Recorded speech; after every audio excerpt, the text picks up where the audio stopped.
Hello అండి, నమస్కారం V6 ఆడియన్స్కి. సో చిన్నప్పటి నుంచి పిల్లల్ని 10th వరకు లేదా ఇంటర్మీడియట్ వరకు డిగ్రీల వరకు దగ్గరుండి చేర్పించి ఏ కాలేజ్లో జాయిన్ చేయాలి, ఏ స్కూల్లో జాయిన్ చేయాలి, ఏ స్కూల్ అయితే బెటర్, ఎంపీసీ బెటరా, బైపీసీ బెటరా, వాళ్ళ ఎక్స్పీరియన్స్ తోటి తెలిసిన వాళ్ళ దగ్గర తెలుసుకొని మరీ జాయిన్ చేసి ఆ తర్వాత డిగ్రీ అయిపోయిన తర్వాత జాబ్స్ అన్నప్పుడు మా పిల్లలకి తెలుసులే, వాళ్ళు ఏదో ఒకటి చూసుకుంటారులే, వాళ్ళే మంచి కంపెనీస్లో జాయిన్ అవుతారులే, మంచి మంచి ప్యాకేజెస్ తెచ్చుకుంటారు అని ఆశపడుతూ వదిలేస్తున్నారు పేరెంట్స్. జాబ్స్ విషయంలో కూడా వీళ్ళు ఎంత బాధ్యత వహించాలి అన్న పాయింట్స్ మీద నేను Keerthi, HR manager from coding tutor, నాతో పాటు ఉన్నారు ఫణిరాజ్ జాలిగామ గారు, మా CEO and founder of coding tutor. ఇవాళ ఆ పాయింట్స్ మీద డిస్కస్ చేద్దాం. Hello sir. హలో అండి.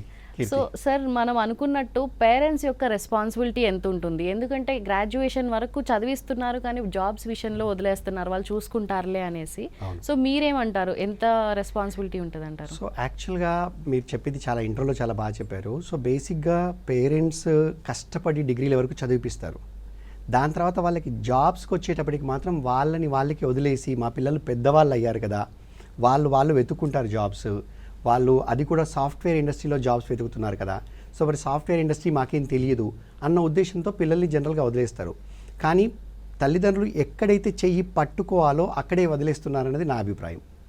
అంటే ఇప్పుడు పేరెంట్స్ ఏమంటున్నారు అంటే, ఆ టెక్నాలజీస్ మాకు ఐడియా ఉండదు, ఆ టెక్నాలజీస్ గురించి మాకు తెలియదు, వాళ్ళు ఏదో పెద్ద కంపెనీలో చేసుకుంటారులే అనేసి వదిలేస్తున్నారు కదా. కొంతవరకు నిజమైనప్పటికీ నా క్వశ్చన్ ఏంటంటే, మీకు ఇప్పుడు మీరు అంటున్నారు టెక్నాలజీస్ తెలియవు, సాఫ్ట్వేర్ తెలియదు, మరి మీకు ఇంజనీరింగ్ కాలేజ్ తెలుసా? మీరు ఏమీ చదువుకోకున్నా మంచి ఇంజనీరింగ్ కాలేజ్ ఏంటి, ఎవరెక్కడ చదువుకున్నారు, ఇంతకుముందు మన బంధువులు కానీ మన స్నేహితుల పిల్లలు కానీ ఎక్కడ చదువుకున్నారు, ఏ ఇంజనీరింగ్ కాలేజీలో అయితే బాగుంటుంది, ఎక్కడ లెక్చరర్స్ బాగున్నారు, ఎక్కడ క్యాంపస్ హైరింగ్ బాగుంది, అది తెలుసుకోవట్లేదా తల్లిదండ్రులు? తెలుసుకుంటున్నారు. జూనియర్ కాలేజీలో ఎందులో జాయిన్ చేయాలి, ఏ జూనియర్ కాలేజ్ బాగుంది, ఎక్కడ హాస్టల్ బాగుంది, ఎక్కడ లెక్చరర్స్ బాగున్నారు, ఎక్కడ ఐఐటి కోచింగ్, ఎంసెట్ కోచింగ్లు ఇలాంటివన్నీ ఇస్తున్నారు అని తెలుసుకోవట్లేదా? సో వాళ్ళు తెలుసుకోవాలనుకున్నప్పుడు అన్నీ తెలుసుకొని వాళ్ళకు చదువు వచ్చినా రాకున్నా, వాళ్ళు ఎంప్లాయీస్ అయినా బిజినెస్ పీపుల్ అయినా వాళ్ళ నెట్వర్క్లో రకరకాల ప్లేసెస్లో అన్ని రకాల ఎంక్వైరీలు చేసి జాగ్రత్తగా విషయాలన్నీ సమీకరించుకొని కొన్ని ఫ్యామిలీస్లో తల్లి, కొన్ని ఫ్యామిలీస్లో తండ్రి, లేదా కొన్ని ఫ్యామిలీస్లో తల్లిదండ్రి, లేదా కొన్ని ఫ్యామిలీస్లో మేనమామ, అలా ఫ్యామిలీస్లో ఎవరో ఒక పెద్దవారు అన్ని రకాల విషయాలను సమీకరించి వాళ్ళు అన్ని రకాల విషయాలను ఆలోచించి అన్ని విషయాలను పరిగణలోకి తీసుకొని పిల్లల్ని అందులో జాయిన్ చేస్తారు. ఓన్లీ ఆ ఇంజనీరింగ్ అయిపోయిన తర్వాత సాఫ్ట్వేర్ జాబ్ కావాలన్నప్పుడు, లేదా ఐటీ ఇండస్ట్రీలోకి వాళ్ళు వెళ్ళాలనుకున్నప్పుడు పిల్లలు పెద్దవాళ్ళు అయిపోయారు, వాళ్ళు మా అంత పెద్దవాళ్ళు అయిపోయారు, మాకంటే ఇంటెలిజెంట్, వాడికి చాలా తెలుసు, నాకేం తెలియదు, వాడు చూసుకుంటాడు అనే ఒక నమ్మకం కానీ, ఒక ప్రేమ వల్ల వచ్చిన ఆ గుడ్డితనం కానీ పేరెంట్స్ని ఏం చేస్తుందంటే ఆ ముందుకు వెళ్ళనివ్వదు, పిల్లలకి వదిలేస్తారు. నా కొడుకు ఇంటెలిజెంట్, చాలా ఇంటెలిజెంట్ కాబట్టి తను చూసుకుంటాడు అని నమ్ముతారు. యాక్చువల్గా పిల్లలు కూడా ఇంటెలిజెంట్, దానిలో తప్పు లేదు. మన ఇండియాలో ప్రతి పిల్లలు కూడా అంటే అబోవ్ యావరేజ్ అందరూ కూడా చాలా ఇంటెలిజెంట్ ఉంటారండి. మీకు దాదాపు 90% పిల్లలు, ఒక 10% పిల్లలు కొంచెం అటు ఇటుగా ఉంటారు, బట్ 90% పిల్లలు చాలా బాగుంటారు, ఫాస్ట్ ఉంటారు. సో ప్రతి తల్లిదండ్రి మా పిల్లలు ఇంటెలిజెంట్ అనుకోవడంలో తప్పు లేదు. కానీ ఇంటెలిజెంట్ వేరు, అనుభవం వేరు, విషయ పరిజ్ఞానం ఉండడం వేరు, రకరకాల విషయాలు తెలియడం వేరు, యాక్చువల్గా అనుభవం వేరు. అంటే మంచి ఏంటి, చెడేంటి, ఏది చేయాలి, ఏది అవసరము, ఎక్కడ వెళ్ళి చేయాలి, ఏ దారిలో వెళ్ళాలి, ఏ దారిలో వెళ్తే తప్పు, ఏ దారిలో వెళ్తే కరెక్ట్, ఇలాంటి రకాల యుక్తాయుక్త విచక్షణ, కామన్ సెన్స్ అంటారు ఇంగ్లీష్లో, తెలుగులో యుక్తాయుక్త విచక్షణ అంటారు. ఈ కామన్ సెన్స్ కానీ, మంచి చెడులు తెలవడం కానీ, లేకపోతే 10 మంది దగ్గరికి వెళ్ళి చొరవగా తీసుకొని వాళ్ళ దగ్గర విషయాలు తెలుసుకోవడం కానీ ఈ రోజుల్లో పిల్లలు చేయలేరు. సో తల్లిదండ్రులు అవన్నీ చేయొచ్చు. చేసి మా పిల్లాడి ఇంజనీరింగ్ అయిపోయింది, ఐటీలో జాబ్ కావాలనుకుంటున్నాడు, ఇప్పుడు బీటెక్ కంప్యూటర్ సైన్స్ అయిపోయింది, క్యాంపస్లో జాబ్ రాలేదు, బయటికి వచ్చాడు, ఎక్కడ చేయాలి?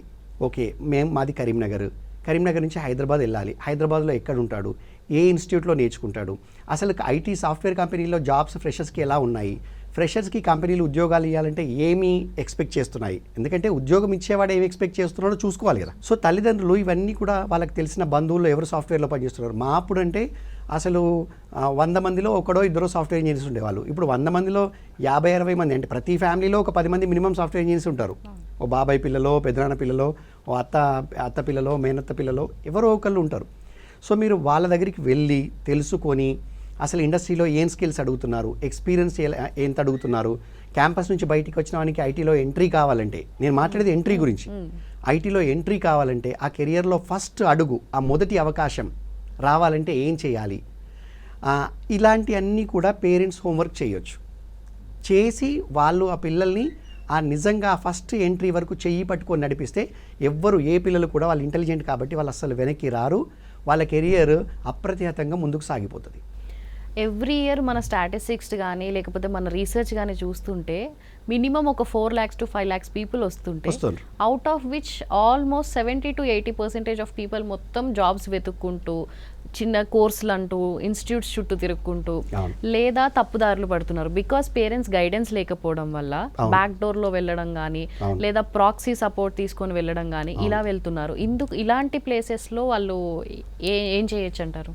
యాక్చువల్గా ఇది పేరెంట్స్ పిల్లలతో కంటిన్యూస్ డిస్కస్ చేయడం ద్వారా దీన్ని అవాయిడ్ చేయొచ్చు. అంటే ఇంజనీరింగ్ చదివి వాళ్ళ ఊర్లోంచి హైదరాబాద్కి వచ్చి మమ్మీ డాడీ నేను ఈ కోర్స్ జావా నేర్చుకుంటున్నాను, నాకు 50,000 పంపండి, నాకు ₹1,00,000 పంపండి అంటే వీళ్ళు 1,00,000 కొట్టేస్తారు.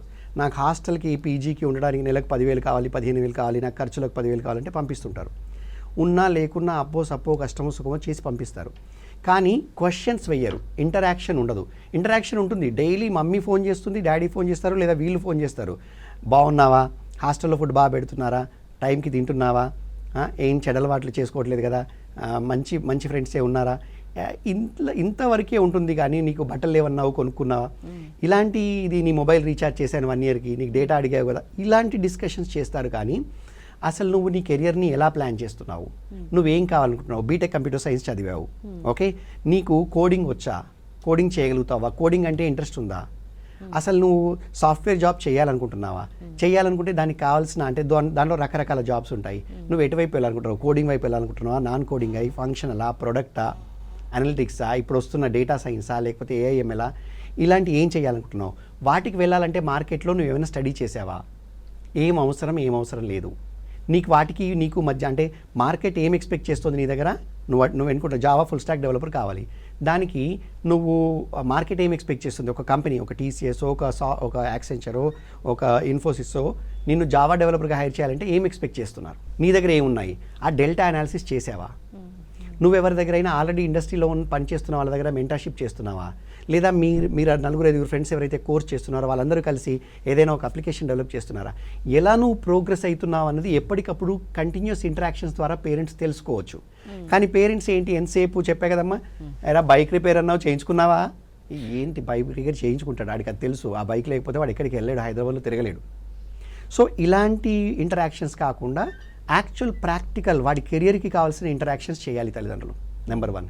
నెంబర్ 2, మీరు అడిగిన క్వశ్చన్కి ఏంటంటే బ్యాక్ డోరు, ప్రాక్సీ ఇలాంటివి చేస్తా అన్నప్పుడు అలాంటి మార్గంలో వెళ్తే ఉన్న థ్రెట్స్ పిల్లలు ఓవర్లుక్ చేస్తారు. అంటే అందులో వచ్చే నష్టాలు, అందులో ఉన్న నష్ట భయాలు, రిస్క్స్ అంటారు కదా, ఆ రిస్క్స్ ఏంటి, ఒకవేళ దొరికిపోతే బ్యాక్ డోర్లో నువ్వు తట్టుకోగలుగుతావా, అది అసలు నిజమే. ఏ తల్లిదండ్రులు కూడా పిల్లల్ని తప్పు చేయమని అసలు ప్రేరేపించి పంపించరు.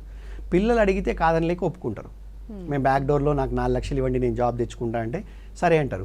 కానీ నిజంగా తల్లిదండ్రులు అక్కడ ఆపాలి, క్వశ్చన్ అడగాలి, అక్కడ ఒక పాజ్ ఇచ్చి అడగాలి. సినిమాలు అంటారు కదా, గ్యాప్ వచ్చిందా ఇచ్చావా, గ్యాప్ ఇవ్వాలి, గ్యాప్ ఇచ్చి అడగాలి, నాయన నువ్వు అంటున్నావు ఇది ఈ మార్గంలో వెళ్తా అంటున్నావు, ఇది మంచిదా, దీనిలో దొరికితే ఎలా, వాడెవడో సక్సెస్ అయ్యాడని నువ్వు వెళ్తున్నావు, కానీ వాడిది నీది ఒకలాగా ఉండదు కదా, ఎవరి లైఫ్ వాళ్ళది, ఎవరి జీవితం వాళ్ళది, రేపు నీకు ఇలాంటి పరిస్థితి వస్తే ఎలా, నువ్వు తట్టుకోగలుగుతావా, నువ్వు మేనేజ్ చేయగలుగుతావా. సో అది నిజమేనా, అది అబద్ధమా, అది మోసమా, ఇవన్నీ కూడా తల్లిదండ్రిని నిర్ధారించగలుగుతారు, కానీ తల్లిదండ్రిని నిర్ధారించారు. ఇప్పుడు మీరు హైదరాబాద్లో ఎవ్రీ 6 months 400 నుంచి 500 మందిని ఒక బోకస్ కంపెనీలు, ఫేక్ కంపెనీలు పెట్టి 4 నుంచి 5 లక్షలు 6 లక్షలు తీసుకొని బ్యాక్ డోర్ ఎంట్రీ అని, ఫేక్ జాబ్స్ అని, లేకపోతే ఏదో జాబ్ పెట్టిస్తామని చెప్పి ఆఫర్స్ ఇస్తామని మోసం చేస్తున్నారు కదా. ఈ మోసం జరగడానికి ఇక్కడ ఈ పిల్లాడు మోసపోతానికి కారణం ఇతనికి జాబ్ మీద ఉండే ప్రెషరు, అటు తల్లిదండ్రి నుంచి ప్రాపర్ ఇంటరాక్షన్ లేక, ప్రాపర్ కనెక్టివిటీ లేక, తల్లిదండ్రి ఎప్పటికప్పుడు వీళ్ళతో మాట్లాడి జరుగుతున్న విషయాల మీద అవగాహన పెంచుకోకుండా వీడు ఇక్కడ ఏం చేస్తున్నాడని తెలుసుకోక ఈ తప్పు జరిగిపోతుంది. వీడు తీరా మోసపోయిన తర్వాత అప్పుడు తల్లిదండ్రికి చెప్పినా ఏం లాభం లేదు, చెప్పకున్నా ఏం లాభం లేదు. వీటితో పాటు ఈ కెరియర్ గైడెన్స్ ఇవ్వకపోగా ప్రెషర్ చేయడం, లైక్ తొందరగా ఎప్పుడు జాబ్ తెచ్చుకుంటావు, నీకు పెళ్ళి ఎప్పుడు చేయాలి, మేము సొసైటీలో మన చుట్టాలు కంపారిజన్, మన చుట్టాల పిల్లలు వీళ్ళు ఈ కాలేజ్లో చేశారు, సో వాళ్ళకి ఈ జాబ్ వచ్చింది, గూగుల్లో జాబ్ వచ్చింది, ఆర్ వేరెవర్ పెద్ద పెద్ద top company names, high packages వచ్చింది అనేసి ఈ కంపారిజన్ ఫ్యాక్టర్ తీసుకురావడం వల్ల ఇండైరెక్ట్ గా పిల్లలకి కూడా ఒక ప్రెషర్ అనేది బిల్డ్ చేస్తున్నారు కదా, అదెంత వరకు కరెక్ట్ అండి? చాలా కరెక్ట్, అది మీరు చెప్పేది చాలా ఇంపార్టెంట్ పాయింట్. తల్లిదండ్రులు నిజంగా ఆలోచించాల్సిన పాయింట్. గూగుల్, మీరు ఈనాడు పేపర్ చదువుతారు తల్లిదండ్రులు చాలామంది, సాక్షి పేపర్ చదువుతారు, రకరకాల న్యూస్ పేపర్ చదువుతారు. ఆ న్యూస్ పేపర్ చదివినప్పుడు మీకు 2 రకాల ఆర్టికల్స్ వస్తాయి న్యూస్ పేపర్లో. ఒక ఆర్టికల్ ఏమొస్తుంది మీకు, పలానా కాలేజీలో చదువుకున్న వాడికి గూగుల్ 15 లక్షలు 20 లక్షలు ఆఫర్ ఇచ్చి క్యాంపస్ ప్లేస్మెంట్లో తీసుకుంది, పలానా కాలేజీలో చదివిన వాడికి అమెజాన్ 50 లక్షల శాలరీ ఇచ్చింది. ఇలాంటి ఆర్టికల్స్ వస్తాయి. పక్కకే ఇంకొక ఆర్టికల్ ఉంటుంది, ఏంటి అంటే నైపుణ్యాలు లేక కంపెనీలు హైర్ చేయట్లేదు, ఉద్యోగాలు చాలా ఉన్నాయి కానీ పిల్లలకి నైపుణ్యాలు ఉండట్లేదు, లే ఆఫ్స్ అవుతున్నాయి, ఇలాంటివి వస్తాయి. అసలు ఈ నైపుణ్యం అంటే ఏంటి అన్నది ఆలోచించరు, ఈ ఆర్టికల్ చదవరు. ఈ ఆర్టికల్లో డబ్బుల గురించి ఏముండదు కదా. ఈ ఆర్టికల్లో 20 లక్షలు అమెజాన్ ఉంటుంది, మా అబ్బాయి కూడా అమెజాన్లో 20 లక్షలు రావాలి, ఆ పలానా కాలేజీలో చదివితే వాడికి వచ్చింది కాబట్టి పలానా కాలేజీలో ఎంత డబ్బైనా పోసి మా అబ్బాయిని కానీ మా అమ్మాయిని కానీ అందులో చదివిపిస్తాము అంటారు. కానీ ఆ పలానా కాలేజీలో చదివిన ప్రతి ఒక్కడికి కూడా 20 లక్షల ఆఫర్ రాలేదు అన్న విషయం గమనించరు. లేదా మనకు తెలిసిన వాడికి ఎవడికో 20 లక్షల ఆఫర్ వచ్చిందంటే వాడికే వచ్చింది, వాడు వెధవ, వాడు చాలా తక్కువ, మా అబ్బాయి ముందు వాడు పెద్ద ఇంటెలిజెంట్ కాదు, వాడు ఎప్పుడూ కూడా పుస్తకాల పొరుగు లేకపోతే ఇంట్లో ఉంటాడు, వాడికి అసలు మాట్లాడడం కూడా చేత కాదు, వాడికి 20 లక్షలు వచ్చింది, మా వాడికి ఇంకా ఎక్కువ వస్తుంది. ఇలాంటి రకరకాల అన్నెసెసరీ కంపారిజన్స్, అన్నెసెసరీ ఎమోషన్స్తో తల్లిదండ్రులు వాళ్ళు తప్పు ఆలోచిస్తున్నారు, పిల్లల్ని తప్పు వైపు ప్రయాణం చేయలాగా చేస్తున్నారు. ఎందుకు అంటే ఇక్కడ వాళ్ళు ఆలోచించాల్సింది వాడికి ఏదో ఒకటి ఉంటే తప్ప కంపెనీ 20 లక్షలు ఇవ్వదు కదా అని ఆలోచించాలి. వీళ్ళు ఏం ఆలోచిస్తారంటే వాడికే 20 లక్షలు వచ్చిందంటే మా వాడికి వస్తుంది కదా, అది తప్పు. వాడు భిన్నంగా ఏం చేశాడు 20 లక్షలు రావాలంటే, 30 లక్షల శాలరీ రావాలంటే, 10 లక్షల శాలరీ, అసలు ఆఫర్ రావాలంటే వాడు భిన్నంగా ఏం చేశాడు, స్కిల్స్ ఏం నేర్చుకున్నాడు, ఎక్స్పీరియన్స్ ఎలా తెచ్చుకున్నాడు, ఒక ప్రాజెక్ట్ ఎక్కడైనా చేశాడా, ఎవరి దగ్గరైనా గైడెన్స్ తీసుకున్నాడా, వాడు అందరికంటే భిన్నంగా ఎలా ఉన్నాడు, వాడు అందరికంటే భిన్నంగా ఉంటేనే కదా ఒక కంపెనీ వచ్చి ఆఫర్ ఇచ్చింది. ఆ డిఫరెన్స్ ఏంటి తెలుసుకోకుండా ఈ లేనిపోని కంపారిజన్ చేస్తారు. నైపుణ్యాలు అవసరము అన్న విషయం తల్లిదండ్రులు గమనించాలమ్మా. ఫస్ట్ తల్లిదండ్రులు బేసిక్గా ఆలోచించాల్సింది నైపుణ్యాలు ఉన్నాయా, స్కిల్స్ ఉన్నాయా. స్కిల్స్ ఉంటే ఖచ్చితంగా జాబ్స్ ఇస్తాయి కంపెనీస్. ఆ స్కిల్స్ ఏం కావాలి అది మాట్లాడండి. మీ అబ్బాయి నిజంగా స్కిల్స్ ఉన్నాయా, ఇంగ్లీష్ మాట్లాడగలుగుతాడు. ఇంకొకటి చాలా మట్టుకు మర్చిపోయేది ఏంటంటే కమ్యూనికేషన్ స్కిల్స్. ఐటీ ఇండస్ట్రీ ప్రతి ఒక్కరికి తెలుసు ఇంగ్లీష్లో ఉంటుందని. రోజువారీ పని కానీ, ఈమెయిల్స్ కానీ, డాక్యుమెంటేషన్ కానీ, ప్రాజెక్ట్లో కానీ, ఆ టర్మినాలజీ కానీ అన్నీ ఇంగ్లీష్తో అనుసంధానమై ఉంటాయని తెలుసు. కానీ వీళ్ళు సాఫ్ట్వేర్ ఇంజనీర్ కావాలని పిల్లలు కలగంటారు, తల్లిదండ్రులు కలగంటారు. కానీ ఇంగ్లీష్ను మాత్రం అందరూ మర్చిపోతారు. మరి నువ్వు ఇంగ్లీష్ నేర్చుకోకుండా ఎలా అవుతావు నాన్న అని అడగరు. నీకు ఇంగ్లీష్ వచ్చారా అని అడుగు. ఆ మాట్లాడిన 2 ముక్కలకే మురిసిపోయి మావాడు ఇంగ్లీష్లో మాట్లాడతాడండి, ఈయనకు రాదు, ఈయనకంటే అతను ఎక్కువ మాట్లాడతాడని చెప్పి అతనికి వచ్చు అనుకుంటే ఎలా. ఓ మాలాంటి వాళ్ళతో, ఒక హెచ్ఆర్ తోటో, ఒక ఇంటర్వ్యూలోనో ఒక 30 నిమిషాలు ఇంటర్వ్యూలో చకచకా మాట్లాడగలుగుతాడా? Will he really withstand the 30 minutes of interview? Will he make sense to the customer or whoever is hiring whether this guy is worthy of coming and contributing in the company అని ఆలోచిస్తారా తల్లిదండ్రులు? ఆలోచించరు. So ఇటు technical skills కానీ, అటు communication skills కానీ, లేకపోతే అంటే నీకు ఇంటర్పర్సనల్ స్కిల్స్ కానీ ఇలాంటివన్నీ ఉండాలి. ఇవి ఉన్నాయా అన్నది తల్లిదండ్రులు ఆలోచించి వాటిని ఇప్పించడానికి పిల్లలకి చెయ్యి పట్టుకొని, ఏం లేదమ్మా ఇప్పుడు ఇంజనీరింగ్ వరకు ఎలాగో చేయి పట్టుకున్నారు, 4 ఏళ్ళు 10th వరకు చేయి పట్టుకున్నారు, ఇంటర్మీడియట్ వరకు చేయి పట్టుకున్నారు, ఇంజనీరింగ్ వరకు పట్టుకున్నారు. ఇంజనీరింగ్ తర్వాత 1 సంవత్సరం 1 సంవత్సరంన్నర చెయ్యి పట్టుకొని ఒక ఎంప్లాయ్మెంట్లో, ఒక మంచి ఉద్యోగంలో, ఒక మంచి కంపెనీలో మంచి స్కిల్స్తో వాళ్ళ స్వశక్తి మీద, వాళ్ళ కేపబిలిటీస్ మీద ఆధారపడి వాళ్ళు ఎంటర్ అయ్యేలా తల్లిదండ్రులు కనుక చేస్తే అసలు ఇంకా దానికి తిరిగేంటి, పిల్లలు వెనక్కి తిరిగి చూడరు, ఇంకా అక్కడి నుంచి ముందుకే వెళ్తారు తప్ప వెనక్కి రారు. సో అది నా అభిప్రాయం. తల్లిదండ్రుల పాత్ర అన్నావు కదా, తల్లిదండ్రుల పాత్ర చాలా ఉంది. తల్లిదండ్రులు యాక్చువల్గా ప్రతి పిల్లల్ని చెయ్యి పట్టుకొని ఎంప్లాయ్మెంట్లోకి నడిపించవచ్చు, ఇది నా ఉద్దేశం. అందులోనూ ఫణి గారు, మన పేరెంట్స్ జనరేషన్ కానీ లేకపోతే అంతకు ముందు వాళ్ళకి కానీ ఇంటర్న్షిప్ యొక్క ఇంపార్టెన్స్, ఇంటర్న్షిప్ చేస్తేనే లేదా ట్రైనింగ్ తీసుకుంటేనే ఆ తర్వాత జాబ్లో వస్తారు లేదా జాబ్లో మంచిగా రాణించగలరు అని తెలిసి ఉండి కూడా ఇప్పుడు ఇంటర్న్షిప్కి ఎందుకు ఇంపార్టెన్స్ ఇవ్వట్లేదు? కాలేజ్ అయిపోగానే ఇంత ప్యాకేజెస్ అని ఎందుకు ఎక్స్పెక్ట్ చేస్తున్నారు? అంటే దానికి ఏంటంటే రాంగ్ ఎగ్జాంపుల్స్ని సెలెక్ట్ చేసుకొని చూస్తారు, సెలెక్టివ్ ఎగ్జాంపుల్స్ సెలెక్ట్ చేసుకుంటారు. అంటే వాళ్ళకి కావాల్సిన ఎగ్జాంపుల్స్ చూస్తారు. ఎవరో ఒక అబ్బాయికి కాలేజ్ అయిపోయి అమీర్పేటలోనో ఒక ఆన్లైన్లోనో ఒక కోర్స్ చేయగానే వాడికి ఒక్కడికి జాబ్ వచ్చిందనుకో, అలా వెళ్తే జాబ్ వస్తుంది కదా, మళ్ళీ నేను ఇంటర్న్షిప్ ఎందుకు చేయాలి, మళ్ళీ డబ్బులు ఎందుకు నేను పెట్టాలి. కానీ అలా ఎంతమందికి వచ్చింది, అది మీ అబ్బాయికి సూటబులా? ప్రతి ఒక్కరికి సూటబుల్ కాదు కదా. ప్రతి ఒక్కరికి ఇంటర్న్షిప్ కూడా సూటబుల్ కాదు. వాడికి స్వతహాగా తెలివి ఉంది, వాడు స్వతహాగా కోడ్ రాయగలుగుతాడు, స్వతహాగా టెక్నికల్ స్కిల్స్ ఉన్నాయి, కమ్యూనికేషన్ స్కిల్స్ ఉన్నాయి, మంచి మ్యాథమెటికల్ స్ట్రాంగ్ ఉన్నాడు, యాప్టిట్యూడ్ ఉంది. అలాంటి వాడికి అవసరం లేదు ఇంటర్న్షిప్. కంపెనీలే కళ్ళకద్దుకొని క్యాంపస్ నుంచే తీసుకెళ్ళిపోతాయి. వాళ్ళకే ఇచ్చేది 20 లక్షలు 50 లక్షలు ప్యాకేజీలు, అందరికీ ఇవ్వరు. సో నువ్వు ఇంటర్న్షిప్ అనేది అలా అంటే మీకు రాంగ్ ఎగ్జాంపుల్స్ని చూసుకొని తల్లిదండ్రులు రాంగ్ వైపు ఆలోచించడం వల్ల అలా అవుతుంది. యాక్చువల్గా తల్లిదండ్రులు కరెక్ట్గా ఆలోచిస్తే వాళ్ళకే సమాధానం దొరుకుతుంది. వాళ్ళ పిల్లలు ఏంటి, వాళ్ళకి ఏం కావాలి, ఏం చేయాలన్నది. ఇంటర్న్షిప్ యొక్క అవసరం కూడా అప్పుడు కళ్ళ కట్టినట్టుగా కనిపిస్తుంది. ఇప్పుడు మన దగ్గర కూడా కొంతమంది ఎంప్లాయీస్ ఉన్నారు, లైక్ విజయవాడ నుంచి ఒక పర్సన్ ఒక టాప్ ఎంఎన్సీ కంపెనీలో వాళ్ళ మదర్ టైలర్ అయి ఉండి కూడా తీసుకొచ్చి జాయిన్ చేసి, తనకి ఇంతకుముందు ఎడ్యుకేషన్ బ్యాక్గ్రౌండ్ లేదు, బీటెక్ కానీ లేకపోతే తర్వాత కంపెనీస్ గురించి ఏమీ తెలియదు, ఆ ఎగ్జాంపుల్ కానీ, లేదా ఇంకొక పర్సన్ ఉన్నారు కెమికల్ ఫ్యాక్టరీలో వర్క్ చేస్తారు, వాళ్ళ అబ్బాయిని తీసుకొచ్చి మన దగ్గర జాయిన్ చేసి. మన దగ్గర కోడింగ్ ట్యూటర్లో ప్రతి జాయినింగ్ కూడా పేరెంట్స్ వచ్చిందే కదా. సో అలా చెప్పుకుంటూ పోతే నువ్వు 300 పైచీలకు పేరెంట్స్ గురించి చెప్పాలి. 300 పైన మన దగ్గర జాయిన్ అయ్యారు ఇప్పటి వరకు కెరియర్ సెట్ అయిన వాళ్ళు. వీళ్ళందరి పేరెంట్స్ వాళ్ళందరూ కూడా అంటే శ్రీకాకుళం నుంచి ఒక గవర్నమెంట్ టీచర్ నా వీడియోస్ చూసి వచ్చి వాళ్ళ పిల్లల్ని తీసుకొచ్చి జాయిన్ చేశారు. అలా శ్రీకాకుళం నుంచి ఇటు ఆదిలాబాద్ నుంచి అటు నీకు విజయవాడ, గుంటూరు, ప్రతి ప్లేస్ నుంచి వస్తారు, పేరెంట్స్ వస్తారు. అది మదర్ రావచ్చు, ఫాదర్ రావచ్చు, కొన్నిసార్లు ఆడపిల్ల వాళ్ళైతే జనరల్గా తల్లిదండ్రి కూడా వచ్చేస్తారు. వరంగల్ నుంచి మొన్న ఒక పేరెంట్స్ వాళ్ళు బిజినెస్ చేస్తారు, రైస్ మిల్ ఉంది, వాళ్ళు వచ్చారు. సో వాళ్ళు వచ్చి వాళ్ళు మాట్లాడి వాళ్ళని తెలుసుకొని అన్ని విషయాలు అవగాహన తీసుకొని వాళ్ళ పాపకు కానీ వాళ్ళ బాబుకు కానీ ఇంటర్న్షిప్ ఎలా ఉపయోగపడుతుంది, మనం ఇచ్చే ఎక్స్పీరియన్స్ ఎలా ఉపయోగపడుతుంది అన్న విషయం మీద అవగాహన పెంచుకొని చేస్తున్నారు. అందుకే మన దగ్గర జాయిన్ అయిన వాళ్ళ పిల్లల యొక్క పేరెంట్స్ నిజంగా వాళ్ళు right example for all other people who are really dreaming for their kids to get in to IT industry. మన కోడింగ్ ట్యూటర్లో జాయిన్ అయిన తల్లిదండ్రులు నిజంగా వాళ్ళు ఆదర్శమైన తల్లిదండ్రులమ్మ. వాళ్ళు చెయ్యి పట్టుకొని వాళ్ళ పిల్లల్ని నడిపిస్తున్న తల్లిదండ్రులు వాళ్ళు. సో ఇప్పుడు మన దగ్గర జాయిన్ అయిన పేరెంట్స్, జాయిన్ చేసిన పిల్లల్ని కానీ, లేదు అని అంటే ఇంకా జాయిన్ చేయాలి అని అనుకుంటున్న వాళ్ళని కానీ, ఒక్కసారి ఇంటర్న్షిప్లో జాయిన్ అయిన తర్వాత 6 monthsలో ఎంతవరకు వచ్చింది అన్న ఇన్ఫర్మేషన్ తీసుకోవడం వరకు ఓకే, కానీ తొందరగా నేర్చుకో, నువ్వు తొందరగా కంప్లీట్ చేసుకొని నువ్వు క్లయింట్ దగ్గర ప్రాజెక్ట్కి వెళ్ళిపో అని ప్రెజర్ చేయకుండా అలా ఏం చెప్పొచ్చు అని అంటారు మీరు వాళ్ళకి? ఏం చెప్తారు? సో ఒకటండి, ఇది కీర్తి, బేసిక్గా స్కిల్స్ అనేవి మీకు ఒక్కొక్కళ్ళకి కొన్ని లెవెల్స్ ఆఫ్ ప్రాక్టీస్ తర్వాత వస్తుంది. కొందరికి 2 సార్లు ప్రాక్టీస్ చేస్తేనే డ్రైవింగ్ వచ్చేస్తుంది. కొందరికి కార్లో కూర్చొని కార్ ఈజీగా నడిపేస్తారు, వాళ్ళకి పెద్దగా టైం అవసరం లేదు. మీకు ఒక వారం 10 రోజుల్లో వాళ్ళు హైదరాబాద్ ట్రాఫిక్లో కూడా నడిపేంత ఫాస్ట్గా వాళ్ళు పికప్ చేసుకుంటారు. కొందరు పిల్లలకి మీకు నెల 2 నెలల తర్వాత వాళ్ళు మామూలు ట్రాఫిక్లో నడిపే క్యాపబిలిటీ వస్తుంది. కొందరు పిల్లలకి 3 నుంచి 4 నెలల తర్వాత కాన్ఫిడెన్స్ వస్తుంది.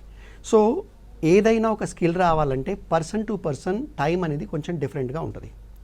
కాబట్టి మీ పిల్లల యొక్క క్యాపబిలిటీని బట్టి వాళ్ళు నేర్చుకుని, వాళ్ళు ప్రాక్టీస్ చేసి, వాళ్ళు కోడ్ రాసే విధానాన్ని బట్టి వాళ్ళు ఒక ఎక్స్పర్ట్ సాఫ్ట్వేర్ ఇంజనీర్ అవుతారు తప్ప మీరు నెలలో చేయండి 15 రోజుల్లోక. మాకి ఒక ఫాదర్ వచ్చి అన్నారు, సార్ మాకు కొంచెం ఆర్థిక పరిస్థితి చాలా ఇబ్బందిగా ఉంది, మీరు ఒక 2 monthsలో మావాన్ని ప్రాజెక్ట్లో వేస్తారా? వేయలేమండి మేము. మీకు 16, ఇప్పుడు మీరు అబ్బాయి పుట్టినప్పటి నుంచి 22 ఏళ్ళుగా మీరు అన్ని రకాల పరిస్థితులు మేనేజ్ చేస్తున్నారు కదా. ఇప్పుడు ఈ 6 నెలల్లోనే మీరు మొత్తం పరిస్థితులు మారిపోవాలంటే ఎలా మారిపోతాయి? మారిపోవు. మీకోసం అతను 2 నెలల్లో నేర్చుకోలేడు, నేను నేర్పలేను. సో అతని యొక్క ఎబిలిటీని బట్టి ఉంటుంది. కానీ పిల్లల యొక్క ఎబిలిటీ తెలుసుకోకుండా, వాళ్ళ కేపబిలిటీ తెలుసుకోకుండా, వాళ్ళ ప్యాషన్ తెలుసుకోకుండా తల్లిదండ్రులు 2 నెలల్లో కావాలి, నెలలో కావాలి, 3 నెలల్లో కావాలి అంటే కాదు. 9 నెలలు మినిమం టైం పడుతుంది. ఒక వ్యక్తి స్కిల్డ్ ఐటీ ఎక్స్పర్ట్ కావాలి అంటే, ఒక సాఫ్ట్వేర్ ఇంజనీర్ కావాలంటే ఇది ఎలా తెలుసు? మీరు ఇది ఎక్కడ వచ్చిందండి, ఎక్కడైనా పుస్తకంలో రాసుందా, వేదాల్లో రాసుందా అని మీరు అడిగితే కాదు, నా అనుభవంలో రాసుంది. నేను 30 సంవత్సరాల నుంచి ఇండస్ట్రీలో ఉన్నాను. కొన్ని సంవత్సరాలుగా కొన్ని వేల మందికి ఉద్యోగాలు ఇచ్చాను ఐటీ ఇండస్ట్రీలో. సో ఆ అనుభవంతో 9 నెలలు ఒక వ్యక్తి highly skilled industry ready software engineer కావడానికి పడుతుందన్నది నా యొక్క అనుభవాన్ని మించిన ఇంకా వేదాలు ఏమీ లేవు. సో ఈ అనుభవం వల్ల నేను చెప్తున్నాను 9 నెలలు పడుతుందని. 9 నెలలకి కొందరికి కొంచెం ఇంకా మెతకగా ఉన్న వాళ్ళకి ఇంకొక 1-2 మంత్స్ ఎక్కువ పట్టొచ్చు, కొంచెం ఫాస్ట్ ఉన్న వాళ్ళకి 6 నెలలు పట్టొచ్చు. సో 9 మంత్స్ అనేది తల్లిదండ్రులు ఓపిక పట్టాల్సిందే. ప్రెషర్ పెడితే కోడింగ్ ట్యూటర్ పక్కకు పెడితే వాళ్ళ పిల్లలకే చాలా ఇబ్బంది అవుతుంది, వాళ్ళే బ్రేక్ అయిపోతారు, వాళ్ళే అసలు ముందుకు వెళ్ళలేక కాన్ఫిడెన్స్ దెబ్బతిని వాళ్ళ యొక్క లాంగ్ టర్మ్ కెరియర్కి ఇబ్బంది అవుతుంది తప్ప వేరే ఏం లేదు ఇందులో. ఓకే. సో అందుకోసమనే డిగ్రీ అయిపోయినాక వెంటనే పేరెంట్స్ని తీసుకొనే వచ్చి జాయిన్ చేయండి, మేము జాయిన్ అవుతామని అన్నా కానీ మన కోడింగ్ ట్యూటర్లో లేదు, మీరు మీ పేరెంట్స్తోనే రండి, ట్రయల్ అయిపోయి జాయిన్ అయ్యే లోపైన ఒక్కసారైనా మీ పేరెంట్స్ని లేదా గార్డియన్ని లేదా ఎవరైనా పెద్దవాళ్ళని ఫ్యామిలీలో తీసుకొని రండి అని చెప్పేసి కోడింగ్ ట్యూటర్లో అంటామన్నమాట. అవునండి. సో బేసిక్గా కోడింగ్ ట్యూటర్లో తల్లిదండ్రుల పాత్ర చాలా ఇంపార్టెంట్. మీకు మనం డబ్బులు తీసుకొని ఇంటర్న్షిప్ ఇచ్చేసి తర్వాత ఐటీలో ఎంట్రీ ఇచ్చేసి మనం పిల్లలతో చేసుకోవచ్చు వ్యాపారం. But we believe that parents are very very very important factor in making this resource. ఆర్ వాళ్ళ పిల్లల్ని మనం ఒక సాఫ్ట్వేర్ ఇంజనీర్ చేసే క్రమంలో తల్లిదండ్రుల పాత్ర చాలా ముఖ్యం.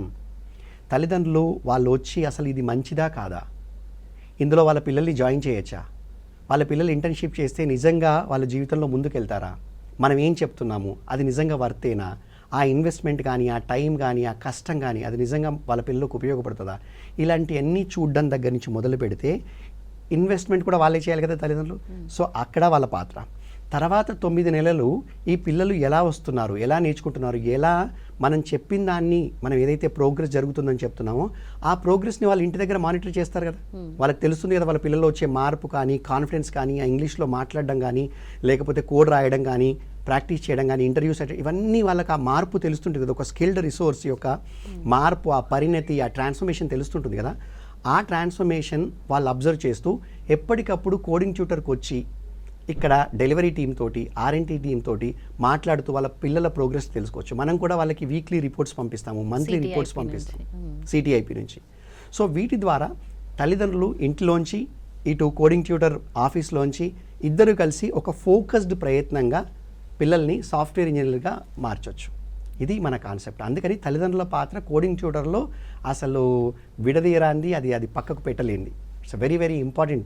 Parents play very important role in coding tutor. అందులోనూ ఇప్పుడు పేరెంట్స్ ఏంటి అనేసి అంటే ఇంటర్న్షిప్లో జాయిన్ అవ్వాలి అండ్ ఆల్సో ఓన్లీ కోర్సులు అంటూ టైం వేస్ట్ చేయకుండా లేదా కోర్సులలో ఓన్లీ ఆ టెక్నాలజీ నేర్పిస్తారు, క్లాస్లో నేర్పిస్తారు, ఇంటికి వెళ్ళి ప్రాక్టీస్ చేస్తారా, టాస్క్లు చేస్తారా అని అంటే తెలియదు. అలా కాకుండా కోర్సులతో పాటు కమ్యూనికేషన్ కానీ కార్పొరేట్ స్కిల్స్ కానీ ఇవన్నీ నేర్చుకునేటివి తెలుసుకొని వాటిల్లో జాయిన్ చేయాలి అనేసి మనం సజెస్ట్ చేస్తున్నాం కదా. అంతే అండి. అది దానివల్లనే వాళ్ళకు ఒక ఇది వస్తుంది. ఇప్పుడు అంటే వాళ్ళు కోర్సులు చేస్తే వచ్చేది ఏం లేదు, కోర్స్ చేస్తే మళ్ళీ నాలెడ్జ్, మళ్ళీ అదొక కాలేజ్, అది ఎక్స్టెన్షన్ ఆఫ్ కాలేజ్. నీకు బీటెక్ కాలేజీలో 4 సంవత్సరాలు రాలేదు, మళ్ళీ నువ్వు 4 ఏళ్ళు చేసిన కోర్సులలో నీకు ఏమీ రాదు. నువ్వు ఉద్యోగంలో ఉండి కోడింగ్ ట్యూటర్ లాంటి సాఫ్ట్వేర్ కంపెనీకి వచ్చి నువ్వు ఉద్యోగంలో ఉండి పొద్దున్న నుంచి సాయంత్రం వరకు పని చేసి ఆ స్కిల్స్ పెంచుకొని, అది జావా కావచ్చు, ఏదైనా వాళ్ళు ఎంచుకున్న ప్లాట్ఫామ్ ద్వారా, వాళ్ళు ఎంచుకున్న టెక్నాలజీ డొమైన్ ద్వారా వాళ్ళు నేర్చుకొని వాళ్ళని వాళ్ళు ఇంప్రూవ్ చేసుకుంటూ రోజు మనం చెప్పింది నేర్చుకుంటూ మనం చెప్పిన పని చేస్తూ వాళ్ళ స్కిల్స్ పెంచుకొని వెళ్ళడం వైపు తల్లిదండ్రులు ఫోకస్ చేయాలి. Internship will get you job. Internship ద్వారా జాబ్లోకి వెళ్ళాలి, స్కిల్స్ ద్వారా జాబ్లోకి వెళ్ళాలి.